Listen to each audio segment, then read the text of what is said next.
Gurur Brahma, Gurur Vishnu, Gurur Devo Maheshwaraha, Guru Sakshat Param Brahma, Tasmai Shri Gurave Namaha. Om Sadashiva Samarambham Shankaracharya Madhyamam Asmadacharya Paryandam Vande Guru Paramparam.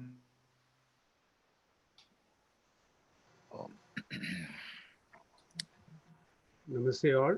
Swamiji, as explained last week about the Guru Poornima, so we are all celebrating Guru Poornima today, and it is an occasion to pay tribute to our acharyas and Swamijis and sannyasis. In the meantime, we have a question here, like this is also called Vyasa Poornima, and we have learned and we have read a lot of stories about Vyasa and a lot of Upadesa also.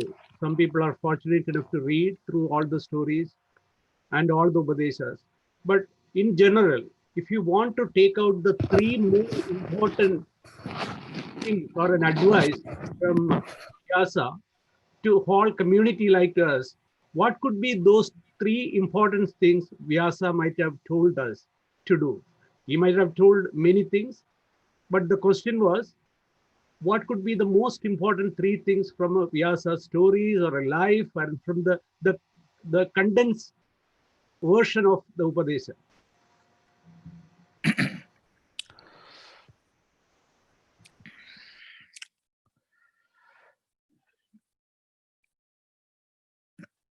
Tomorrow, that is on July 5th,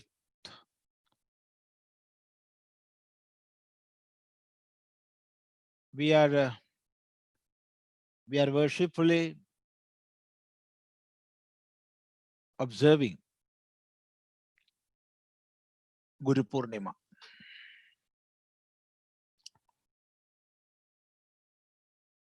In our last session, we have discussed some matters connected with Guru Poornima. Guru Poornima is Vyasa Poornima, and it falls on the Poornima day of Ashadha month. So tomorrow is the Ashadha Poornima.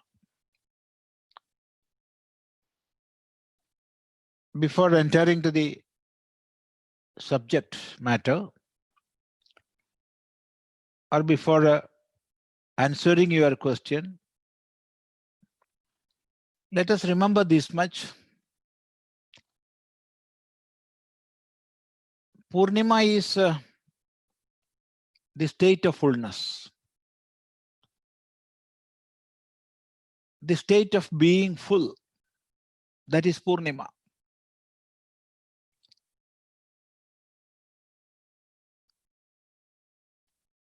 Guru is always in his fullness. There is no limitation of space. There is no limitation of time. And of course, also of causation. So without any limitation, Guru is always established in the fullness of the self. So for the Guru, all the time, it is Poornima. He is well established in the fullness of the self. But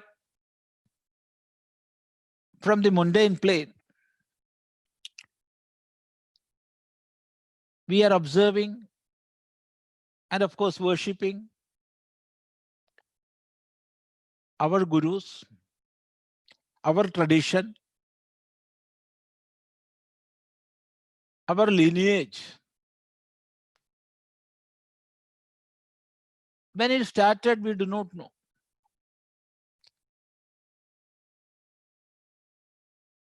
We are worshipping our tradition as that started from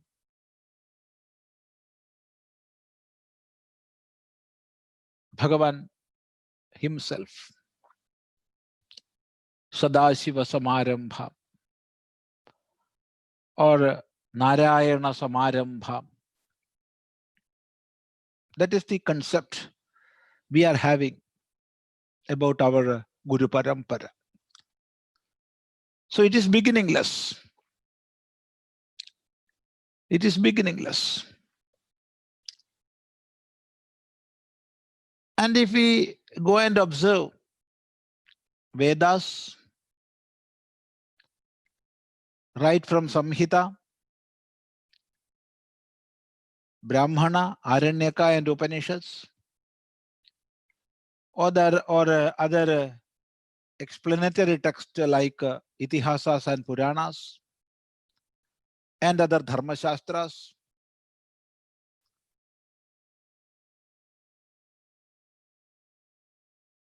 we will see an array of gurus, thousands and thousands of gurus, having no beginning, no end.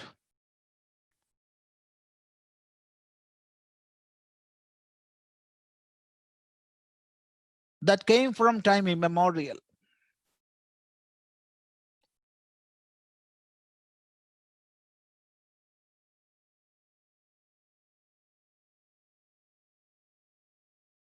That Guru Parampara,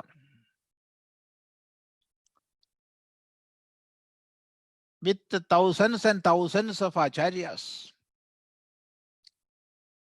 that is there. And we are living in this world, and this dharma is sustaining only because of them. Then there is a question, whom shall we worship as a representative of all these gurus? There is the answer. Take Bhagavan Vedavyasa. Because he edited the whole Vedic text. And only because of him, that sampradaya, that tradition of teaching and studying, that is learning, the process of learning, that was sustained, and in turn, that sustained our dharma. And thereafter, to teach unto the common world the inscrutable principles of Veda, he wrote Mahabharata and 18 Puranas. And there is a saying, Vyaso Chishtam Jagat Sarvam. Everything in this world, all knowledge, all branches of knowledge, all are coming from Bhagavan Vedavyasa. Therefore, we accepted him as the ideal representative of the whole Guru Parampara. And so, we are observing Vyasa Jayanti as Guru Poornima. It falls on the Poornima of Ashadha month.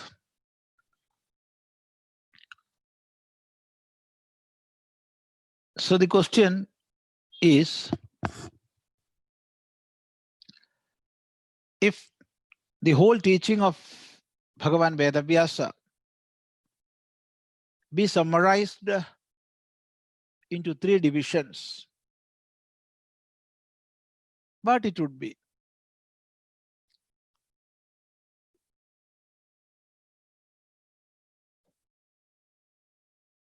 Really, I do not know how to reply this,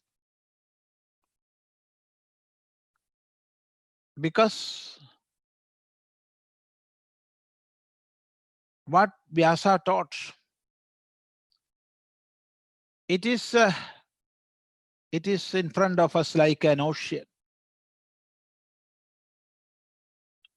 having no limits. We cannot measure it. It is right in front of us. And how we will take 3 teachings from that? It is a heavy job, which I am not at all competent to do. But there is one thing. Vyasa didn't teach anything new. What rishis revealed through Vedas, yeah, all the Vedas are revelations. What they discovered, they revealed. So what the rishis revealed, that is explained by Vyasa. So what Vyasa did is pure explanation. Explanation of what rishis gave. And realizing that, go to the teachings of rishis. We cannot limit that also. Right from Samhita to the Upanishads. And of course, when we take Vedanga and Upavedas, innumerable are the branches of knowledge which are dealt with by them. But we can summarize the whole teaching into 3 sentences. These 3 sentences are considered as the very, very foundation of the whole edifice of Sanatana Dharma. No doubt in that. The whole edifice of Sanatana Dharma is being built on these 3 foundation stones. And they are Satyam Vada, Dharmam Chara, and Swadhyayan Ma Pramadaha. So these are the basic teachings which were explained by Bhagavan Vedavyasa. The first teaching is the greatness of Satya. What is Satya? Because in this world, all the objects we are seeing in this world are staying for some time, and they are dying, coming and going. Everything is temporary, nothing is permanent. So what is that reality on which all these manifestations are staying? What is that? What is the existence absolute? on which all these manifestations are existing. So that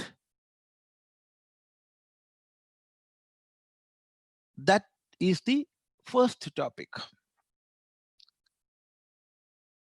And of course, that is the first and foremost teaching of Bhagavan Vedavyasa. What is real and how it should be realized, the ways and means to realize that truth. That is the first thing. To explain this, we will have to travel through the whole scriptural literature. We will have to sit for months and months together. But this is the summary. This is the crux of the matter. What is real and how we can realize that. And the second thing is dharmam chara. Realizing the reality or ultimate reality, or to realize that ultimate reality, how we have to spend this life, what we should do and what should not be done. And still more, we have to explain what is dharma. Dharma is that which is holding everything together. From the minutest atom to the grossest universe, by which all things or all these manifestations are held together. That is dharma. Dharma is holding everything together. It is the universal law. It is the universal scheme.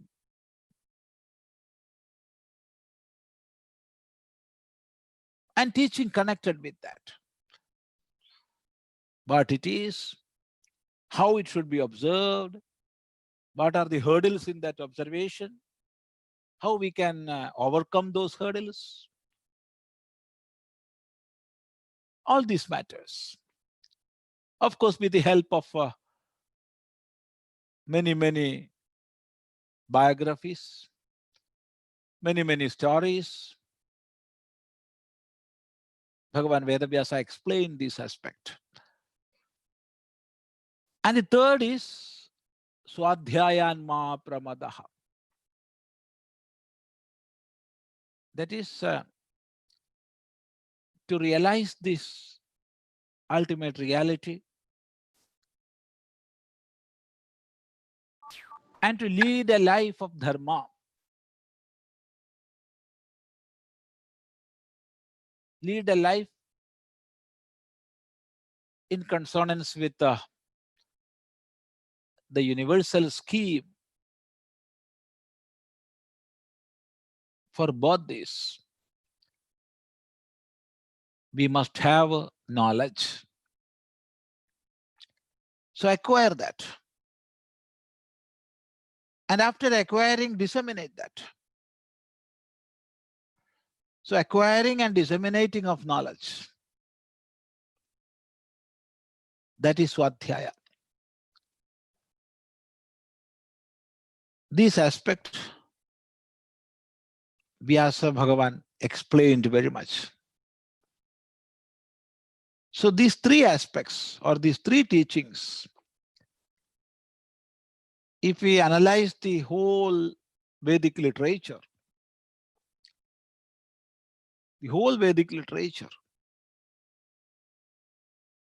we can divide into these three parts and different aspects connected with these three. Let me repeat again, different aspects connected with these three. These will be the three subjects if we are trying to compartmentalize the teachings of Bhagavan Vyasa. But really speaking, it is a task we cannot fulfill. Because the teachings of Bhagavan Vedavyasa are here like an ocean.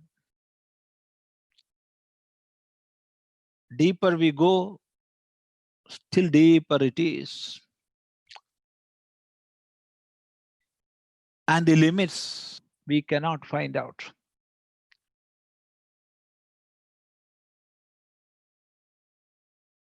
Such is the Shastra given to us by Bhagavan Vedavyasa. So we cannot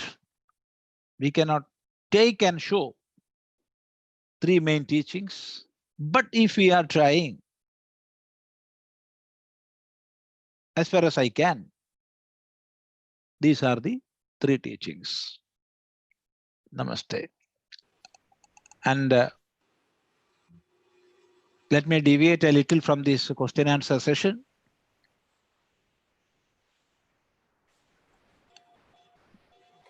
Tomorrow is the Guru Poornima day. About that we have discussed. And along with that, today is a special day. We have to remember always. That is July 4th. It is Independence Day there in America. Normally, this day will be in a mood of festivities, fireworks, so many parties, this, that. But this year, because of this COVID-19, there are no much festivities there. But still, it is the day of independence. But for us, this is the day of Mahasamadhi of Swami Vivekananda ji. So on this day, we have to remember the great works Swamiji did for us. The great seva Swamiji performed for reviving the Sanatana Dharma, for spreading the teachings of Sanatana Dharma.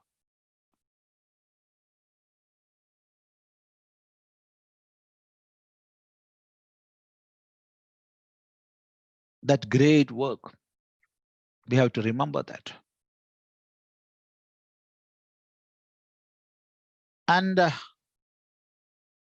he started that great journey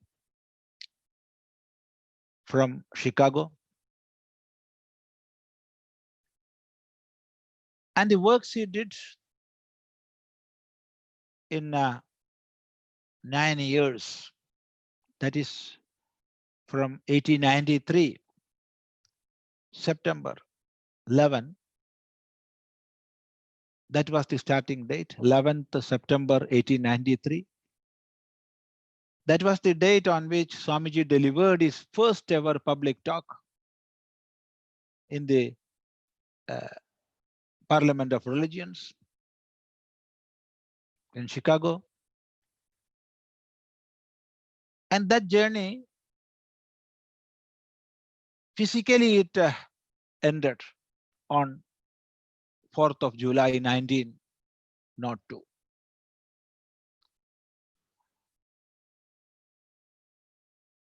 So in that period, how he worked for our Dharma, to revive Sanatana Dharma, to spread the real teachings and message of Sanatana Dharma, and how it instilled into the veins of Bharat that quest to have freedom from all bondages, both inner and outer. Inner through real knowledge, that is igniting real thirst for knowledge, and outer through national freedom.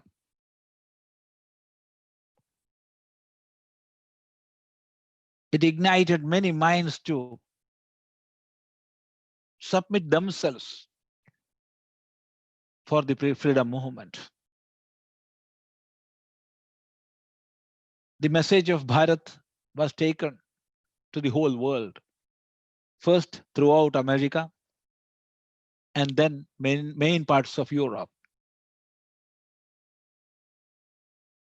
That was a great, great journey. That work, because of that work, we are here. We are discussing about Sanatana Dharma. So there is no doubt all of us are indebted to Swamiji. And on this day, that is on July 4th, let us dedicate ourselves before him for a great task to be fulfilled. And that is spreading the message of Sanatana Dharma in the present day world. We have to accept the ways and means. Those are suitable in the present age. Language of the present generation, we have to understand. And in that language, we have to give unto the world. This is the message of unifying. The message we are hearing in the world of the present day is more and more dividing. The message of divisions. But the message of Bharat is a unifying message of yoga, that we have to imbibe and instill. For that, let us dedicate ourselves, and that dedication, of course, it will work. It will work for the whole world. So let us remember that great Swamiji who took the message of Upanishads to the whole world. And after hearing him from many parts of America, Christian missionaries, not only from America, from Europe also, many Christian missionaries exclaimed, if it is so, there is no meaning in sending missionaries to India. And some great scholars of America, they commented, the whole of knowledge we have amassed, the whole of academia put together, that is personified in this one single man. A wonder it is. So let us have that dedication. And it is for our mother. Swamiji worked tirelessly for the well-being of the mother. Let us also work for that. That is the offering we have to give to Swamiji on this day, the holy day of his Mahasamadhi. Now, whatever you have to ask, you can ask. Thank you, Swamiji. The next question from is Kamalaji. Kamalaji, please unmute yourself.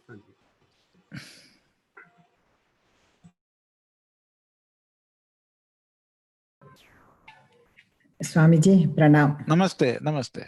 Namaste. My question is just I wanted Swamiji to explain what is meant by shloka, mantra, sukta, kavacha. Kavacham. Many things. See, literature or language. Language developed from a natural necessity. Everywhere it is so. There is no exception. From necessity comes language. To express oneself, to express the inner self, or to express the ideas we are cherishing, to share with others, to share the feelings. So that is the source from which all languages are flowing. And in course of time,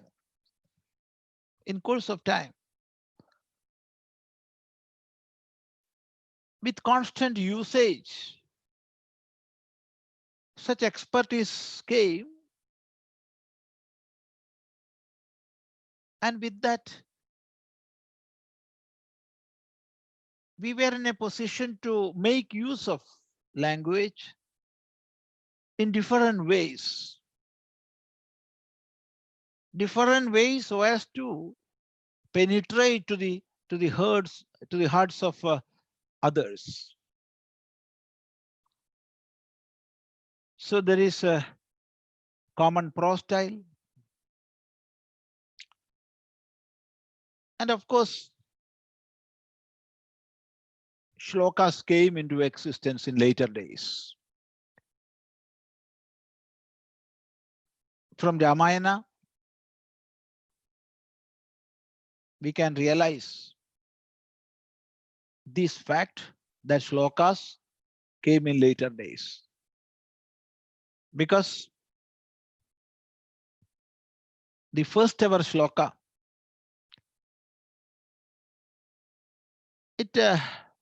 it spontaneously manifested from the heart of Valmiki Maharshi. It was the first ever shloka world have heard. Manishada pradishtham tvam agama shashwati samaha et kraunja midhunadekam avadhi kama mohitam. That was the first shloka. Then the system of writing, shlokas came, and Adi Kavya came, followed by many Mahakavyas, of course, Itihasas, Puranas. So what is shloka? This is the first question. We are making use of our capability to use words at the correct place and according to some mathematical precision. For example, putting 8 letters, 8 aksharas in one line, and if we are writing four lines, it will become 4 into 8, 32 aksharas. Then it will make anushtup. If we are putting 8 into 3, it will be Gayatri. Like that. In mathematical precision, we started using aksharas. And that is the beginning of shlokas. So there are many chandas in the Veda and vrittas in worldly language. So for Samskrita, and not only for Samskrita, for other languages also, there are many vrittas. Vritta is something like meter, such and such aksharas in such and such lines. So it is a scientific classification of aksharas into groups, and each group will constitute lines, and that is shloka. Many types of shlokas are there according to the number of aksharas we are using in one line, and how many lines are there in one stanza. According to that, many vrittas are there. However, we can conclude in this way: shlokas are those sentences which are classified into different lines consisting of certain defined number of aksharas. That is shloka. Then comes the next question: what is mantra? Mantra is the real meaning of mantra is mananad trayate. That which will save you when you contemplate on that.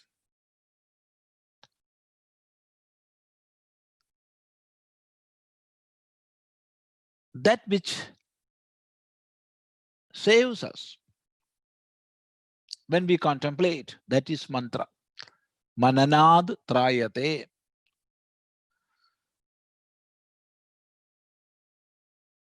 That is mantra.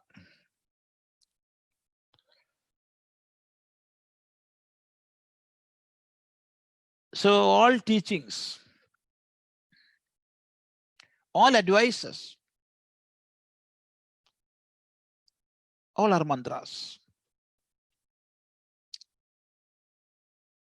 And let us remember, in Samskrita and in all Indian languages, ministers are known by the name mantri. The real meaning of mantri is one who knows mantra. So one who can advise the ruler, he is a mantri. Who knows the innermost details of dharma or innermost aspects of dharma, and accordingly who can teach or who can show the way to the ruler, king, he is a mantri. One who knows mantra is a mantri.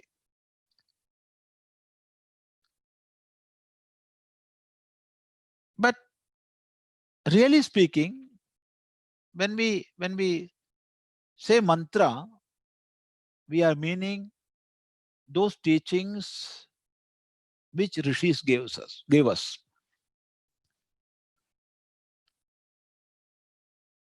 After discovering what is this universe and who is controlling this universe and from which cause all this emanated, what is the goal of human life and how we can reach there, and such other aspects connected with all these subjects. After discovering all these, the rishis, only out of compassion and love, they taught unto the world at large. And their teachings are through mantras. So the piece of teaching, let me repeat once more, the piece of teaching which rishis gave through Vedas, they are called mantras. And in later period, all pieces of advices were also called mantras. So that is mantra. And we have to know many mantras are in prose, in the form of prose, and many are with chandas. And many are in the form of aphorisms, sutras. So that is about shloka and mantra. One more thing you did ask. What was it, mother? Shloka and mantra, then? Suktam. Kavacha. Suktam. And Suktam is kavacham. the real meaning of suktam is sushtu uktam. That which is said in the best way. That which is said in the best way. That is a suktam. Sushtu uktam. Well said. That is suktam. So whatever we are speaking in this world, if it is spoken in a best way, it is a suktam. That is for the welfare of others, for the fulfillment of oneself, for the welfare of the society. If we are speaking something, that is suktam. And all the sayings of rishis, they were suktams. They were suktams.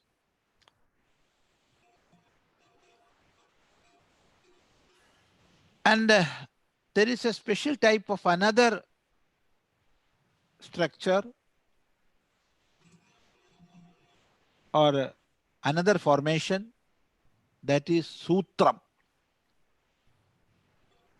Sutram is neither prose nor poem.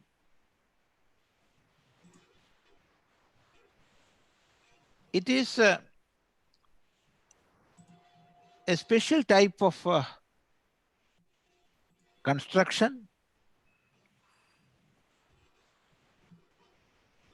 wherein minimum number of words are used, minimum number of words, without paying way for doubts. That is, even though it is written with minimum words, it must not create any doubt within the heart of those who read. Using all meaningful words and coining words, linking words without any break.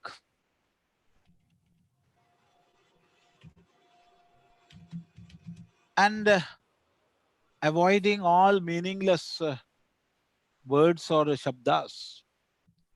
That is sutram.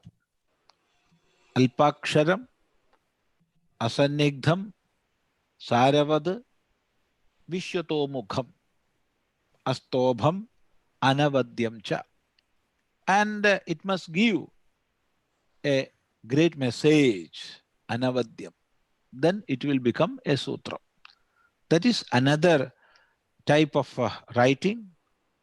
And we must remember, when the rishis wrote to the common world, making use of prose and poems, they preserved the crux of our shastras in sutra form.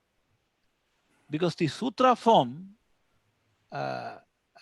anybody and everybody cannot enter into the sutras. Only scholars can handle and realize the sutras. So it is kept for, or it is preserved for, that knowledge is preserved for the generations to come through sutras. So when we discuss about prose and poem, we have to understand this type also, that is sutram also. Namaste. One more is there, Kavacham, Swamiji. Kavacham is a shield. But Kavacham is a shield. Narayana Kavacham and It is a shield. That is, when warriors are going for a fight to the battlefield, invariably they will have to wear kavacham, shield, to protect themselves. And those kavachams will be made of some metals, copper or iron, and the special types of skins, processed skins of some animals. Many kavachams are there. Kavachams are to protect ourselves, protect from enemy, protect from weapons. In the same way, we are living in this world. So many problems are there around us. Each and every second are bringing many problems. Crisis after crisis. So many threats are there. In the midst of all this, we are living here. We have to live. So, internally, we must be courageous. We must have the courage, the strength to face all situations. There is no doubt. But even then, it is better to have some shields. And as shields, kavacham, our acharyas gave only out of compassion what they have realized. And these kavachams are in the form of mantras.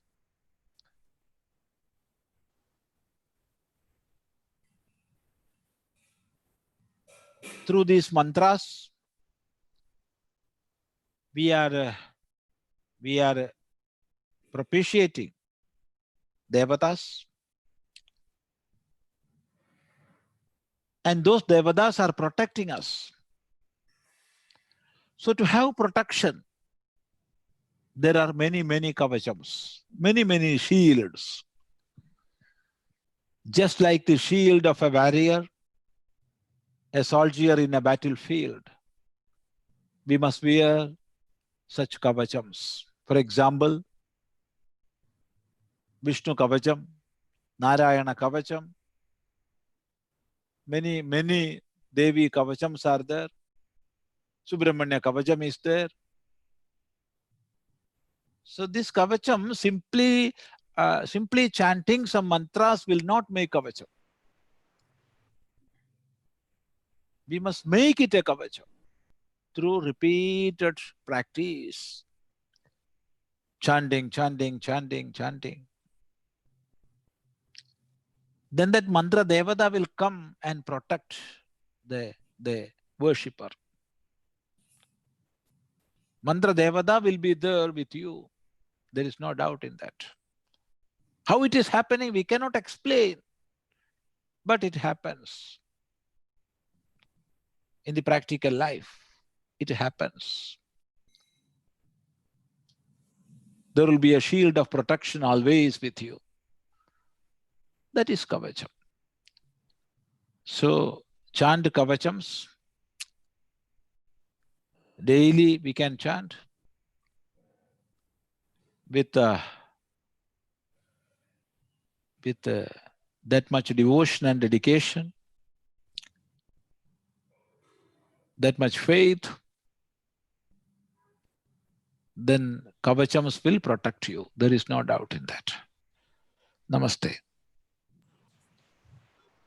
Namaste. Next question from Babuji. Namaste, Swamiji. Namaste, namaste, namaste. Firstly, my pronouns to you on account of Guru Poornima day. Namaste. Swami, the question I had is, according to Vedanta, I can understand manifestation into a new body based on your Sanjita karma, and you have your prarabdha during whatever birth you have. But I've come across some accounts of some yogis who apparently, after they leave the physical body, who have traveled into the astral world and the causal world, and there are accounts of them having appeared again, in the physical world and done some miracles. So when you compare that to Vedanta, it's all a bit confusing. So can you probably throw some clarity on that?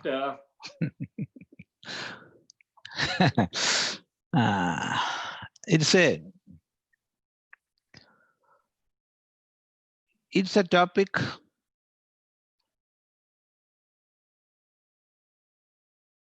into which we cannot enter with the common logic, either with the logic of Vedanta. But see, we are here, and causal body is there, subtle body is there, and the gross body is there. Normally, when a man dies, his gross body goes, it disintegrates, and the subtle body, along with the vasana stored therein, will have to accept another gross body to continue the journey. That is the common rule. And it is well authorized by Vedanta also. But what you did ask is about the yogis who stays in their subtle body and transcending the limitations of time and space are working, remaining, leading, and now and then presenting their presence. How it is possible? We cannot deny that. It is possible. Because being a yogi and a man of knowledge, he is leading a life of Swecha Prarabdha. That is, he himself is deciding what course of action he have to take or undertake. But even for a yogi, gross body is a product of Prarabdha.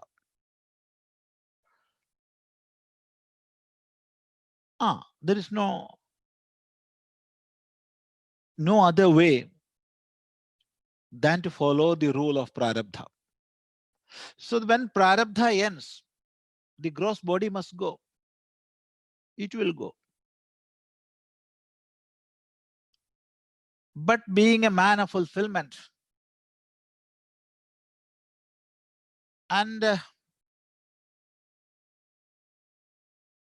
who had absolute control over his own inner instruments, he can live in the subtle body, and he can realize his presence. He can make others realize his presence. He can lead others. But all these things we cannot explain in letters.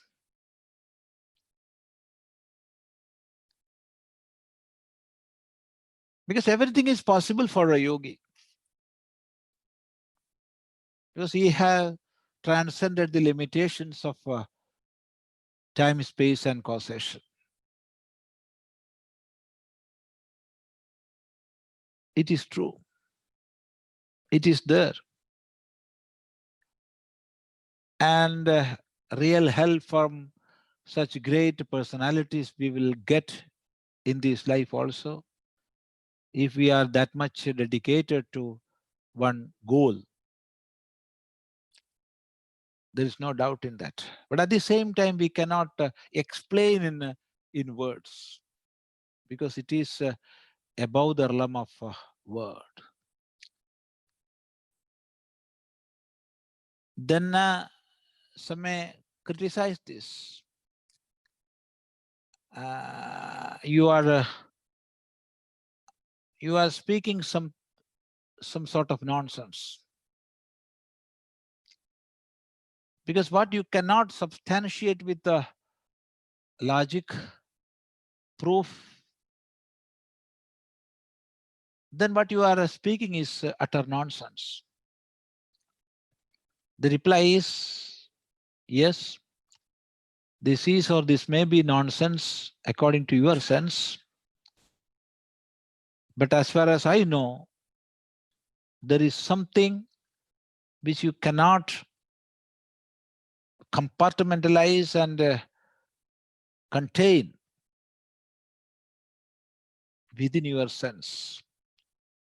Because our sense is having many limitations. So of course, this may be nonsense for many people who are hearing, but it makes sense for me. And after all, the greatest teacher is our own experiences.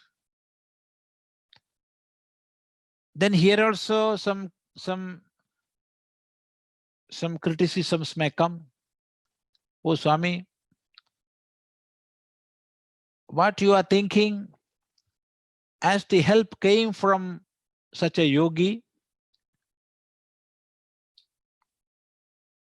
such transcendental presences you felt, all these are projections of your own mind. So projections of your own mind, you are attributing to somebody else, and you are seeing or viewing it as the presence of some transcendental personalities that we can criticize or we can evaluate. Yes, but we cannot negate, we cannot deny such experiences. And after all, what we are seeing around, all relations in this world, all positions we are holding, all values we are keeping, all these are in the place, in the space of mind. All these are projections of the mind. When mind is not working, no position is there, nothing. So whatever relations or beings are there in the universe, all are projections of this mind.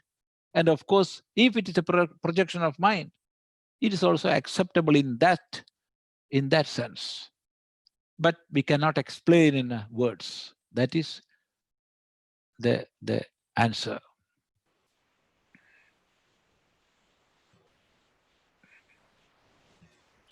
Mr. Swami. Namaste. Now it is, we can conclude now. Yes. Om Sarve Bhavantu Sukhinah Sarve Santu Niramayah Sarve Bhadrani Pashyantu Ma Kaschid Dukkha Bhag Bhaved. Om Shanti Shanti Shanti. Thank you, Swamiji.